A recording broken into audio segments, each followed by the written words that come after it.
नमस्कार, स्वागत है आप सभी का बीपीडीएम न्यूज़ में। मेरा नाम शुभम सिंह है और आप अब बीपीडीएम न्यूज़ देखना शुरू कर चुके हैं। इस वीडियो में हम बात करने जा रहे हैं बहुत ही पुरानी रिजर्वेशन सिस्टम की। भारत में किस तरीके से आरक्षण लागू हुआ, किस तरीके से रिजर्वेशन सिस्टम को इम्प्लीमेंट किया गया और इसकी आखिर ज़रूरत क्या पड़ी। तो बात करते हैं उस वक्त से जब हमारा देश आज़ादी का लड़ाई लड़ रहा था और अंग्रेज़ों के अधीन हमारा देश का सत्ता था और हमारे देश के नेताओं आज़ादी के लिए लगातार संघर्ष कर रहे थे। उस वक्त और उससे पहले से हमारा देश जो है जातियों में बटा हुआ है और जब से अंग्रेज़ आए तब से जाति और धर्म जो है एक विशेष रूप लेते गया और लोग इसको एक हिंसा के रूप में देखने लगे। लेकिन जब से आज़ादी मिली तब से रिजर्वेशन सिस्टम लाने की बात कही गई और आज़ादी के बाद हमें रिजर्वेशन मिला भी। बाबा भीमराव अंबेडकर साहब ने रिजर्वेशन सिस्टम लाया। गांधी जी के साथ पुणे पैक्ट का समझौता हुआ जिसमें रिजर्वेशन सिस्टम की बात की गई और ये रिजर्वेशन उस वक्त बहुत ही ज़रूरी था, क्योंकि जब हमारा देश आज़ाद नहीं था तब अपर कास्ट वाले लोअर कास्ट वाले पे रूल करते थे और आज़ादी के बाद भी ऐसे ही व्यवस्था जो है चलती आ रही थी। लेकिन इसी को ख़त्म करने के लिए समाज में लोअर कास्ट वाले लोगों के लिए आरक्षण लिया गया। SC ST वाले कैटेगरी के लोगों के लिए रिजर्वेशन लाया गया। भीमराव अंबेडकर साहब ने रिजर्वेशन लाया और संविधान में ये बात साफ साफ लिखी गई है कि रिजर्वेशन इसी समाज के ऊंच नीच को बैलेंस करने के लिए लाया गया था। शिक्षा के क्षेत्र में, रोजगार के क्षेत्र में और सरकार बनाने के लिए जो पार्टीज होती है यानी कि लेजिस्लेचर, उनको भी आरक्षण दिया गया। आर्टिकल 15, आर्टिकल 16 और आरक्षण की बात कही गई थी और ये आरक्षण जो है चलती आ रही थी। जब मंडल कमीशन आया 1979 में तो उसमें OBC को आरक्षण देने की बात कही गई। OBC यानी कि अदर बैकवर्ड क्लासेस, जिसे हम आज BC1 और BC2 कहते हैं, तो उनको भी मंडल कमीशन आने के बाद रिजर्वेशन मिला। और उसी वक्त एक बात कही गई थी कि जो SC ST कैटेगरी को रिजर्वेशन मिला है वो 10 सालों तक मिलना चाहिए और 10 साल में शायद समाज हमारा जो है बैलेंस हो जाएगा। लेकिन राजनीतिक पार्टियों की जो राजनीतिक मंशा होती है, जो समाज में अपने वोट बैंक बनाने के लिए जो राजनीतिक करते हैं, वो इस तरीके से चलती रही कि वो अनबैलेंस कभी भी पूरा नहीं हुई और उस डेट को कंटिन्यू बढ़ाते गया। राजनीतिक पार्टियां और जो नेताएं होते थे उस डेट को बढ़ाएं और ये अभी तक जो है 2023 तक ये रिजर्वेशन सिस्टम हम फेस करते आ रहे हैं। रिजर्वेशन खास तौर पे प्रभाव डाल रहा है तो कहीं ना कहीं शिक्षा और रोज़गार पे।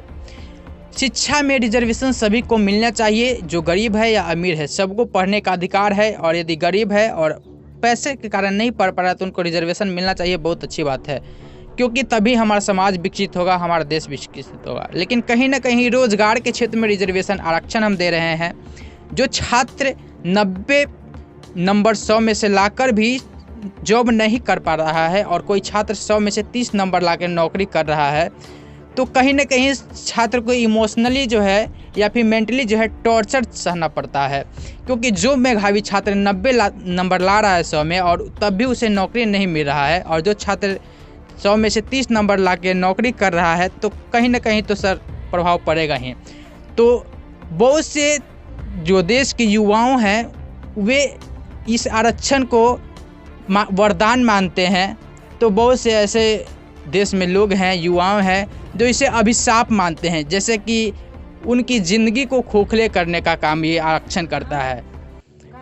तो हम आपको बता देते हैं इस रिजर्वेशन सिस्टम जो लाया गया वो किस तरीके से काम करता है हमारे देश में। हमारे देश में जो कुल आबादी है OBC की वो लगभग 58 से 60% की है। वहीं जो जनरल कैटेगरी जिसे हम अपर कास्ट कहते हैं उनकी भी आबादी लगभग 15% है। SC कैटेगरी की आबादी, शेड्यूल कास्ट जिन्हें कहते हैं, उनकी भी आबादी लगभग 15 से 16% की है। और SC कैटेगरी होती है शेड्यूल ट्राइब, जिनकी आबादी लगभग 7.5 से 8.5% के बीच में है। अब रिजर्वेशन की बात कर लेते हैं।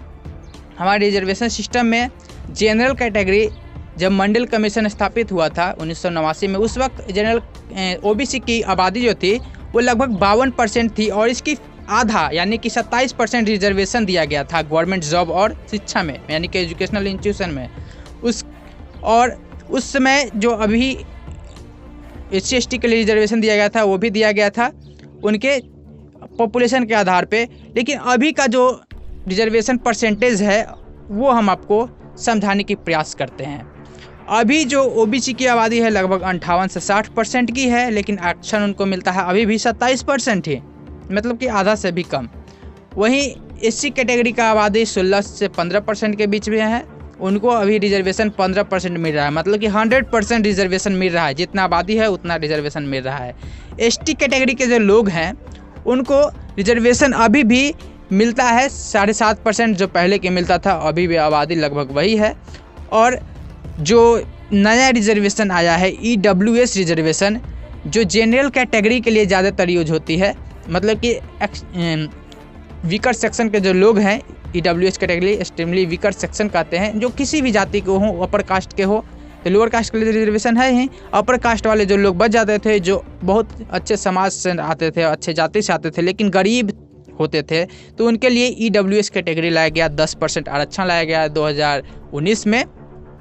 तो यही बात हम आपको समझा रहे हैं कि जितना अधिकार OBC को मिलना चाहिए था वो नहीं मिलता है। सरकार किसी की भी हो, कोई भी पार्टी हो, BJP हो, कांग्रेस हो, किन्हीं की भी सरकार में ये रिजर्वेशन जो सिस्टम है वो कुछ बदलता नहीं है। रिजर्वेशन कहीं ना कहीं जो है बदलाव करना चाहिए और OBC के पक्ष में भी कुछ फैसला होनी चाहिए। तो आपकी क्या राय है रिजर्वेशन सिस्टम पे, हमें कमेंट करके ज़रूर बताइएगा। वीडियो पसंद आए वीडियो को लाइक करिए, फेसबुक पे देख रहे हैं हमारे पेज को फॉलो करिए, यदि यूट्यूब चैनल पे देख रहे हैं हमारे चैनल को सब्सक्राइब करिए। अपना ख्याल रखिए। जय हिंद, जय भारत।